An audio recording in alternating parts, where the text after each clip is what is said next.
Count Corla. I want to support our amendments and the others that go in the same direction.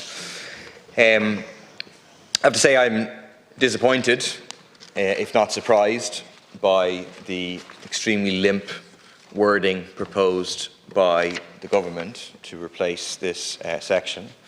I think having such poor wording, which is open correctly to very strong criticism, as we will make, not only misses an opportunity to make a meaningful difference for carers in this country, but also endangers this referendum, endangers the prospect of removing the odious women in the home clause from the Constitution. So I would appeal, even at this late stage, to the government to listen to the opposition, to all of the progressive campaigning organisations who are saying, take this opportunity to actually insert something meaningful into the Constitution in terms of carers. Because the wording that the government has proposed is and will be perceived as, is being perceived as an insult to carers, whether they work inside the home as family carers or outside it, providing care to children, older people and people with disabilities. And Deputy Smith earlier on outlined extremely eloquently precisely how important care is and the need for a society that is based around care, which elevates care, as opposed to taking care effectively as free labour or, very significantly, underpaid labour, overwhelmingly done by women. Obviously, we in People Before Profit are in favour of the removal of the backward women in the home clause. It's a disgrace that it has stayed there so long, and it's a testament to how cowardly and conservative all our Fianna Fáil and Fine Gael-led governments have been. This is a country that voted for marriage equality, that voted for repeal, and we still have this ridiculously misogynistic clause in our Constitution. But what is a disgrace is that the government has bundled up getting rid of that clause with approval for its proposed new wording on family care. They, as has been pointed out, could very easily have proposed two separate referendum questions to give the decision to the people, one to delete the women in the home clause and another to insert new language obliging the state to provide the necessary resources to support care.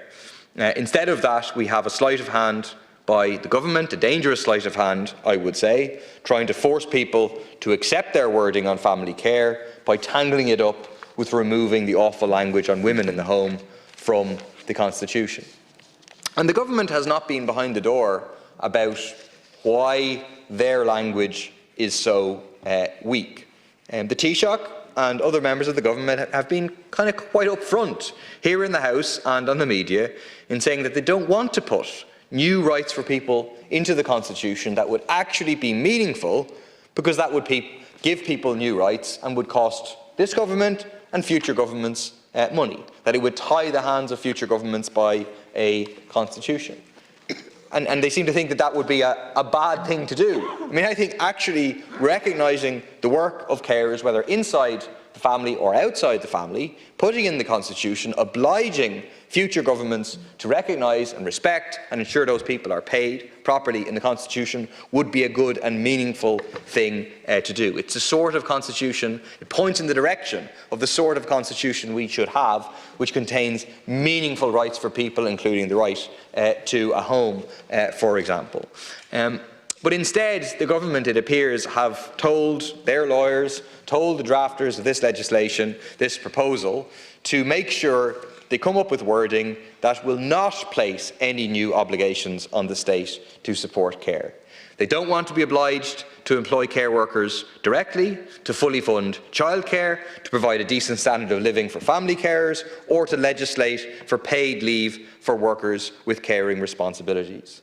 And that's why we have ended up with this extremely mealy-mouthed waffle that the state will, quote, strive to support care provided by family members only, I would stress. There's a scene from The Simpsons where Bart Simpson is asked to do something and he says, I can't promise to try, but I'll try to try. And that's effectively what the government's wording is. Strive to support. It is a meaningful, meaningless word, and it is designed to be as meaningless in practical terms as the women in the home clause has always been, in terms of the reference to not having to have not have to engage in work outside the home and so on. That clause never meant that women were going to be paid wages for housework. So you had this language in the Constitution about women not being forced by economic necessity outside the home, but it never resulted in any financial benefit to women who were in the home, and of course was part of a very reactionary vision, right-wing vision, very Catholic, right-wing authoritarian Catholic vision of women's role in society. But the new clause will also not be of any financial benefit to family carers either, most of which are women, as well as excluding carers outside the home entirely. So all the women of Ireland are getting from this referendum is you get rid of the women in the home clause, correct, we support that, that's what we want to see done. But then we get a more modern, more up-to-date, paternalistic pat on the head delivered right on time for International Women's Day.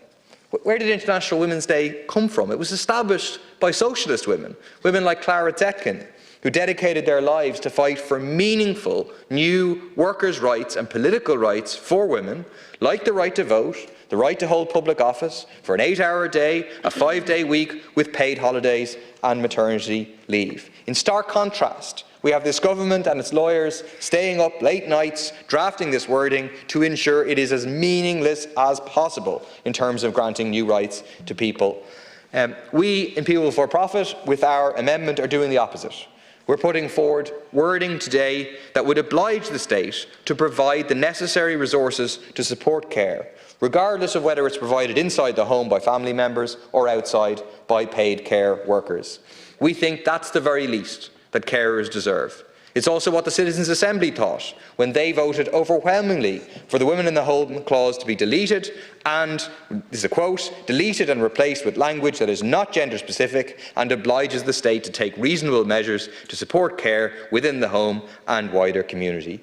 There was nothing in that about, quote, striving to support family care only. They wanted all care to be properly supported, and so do we.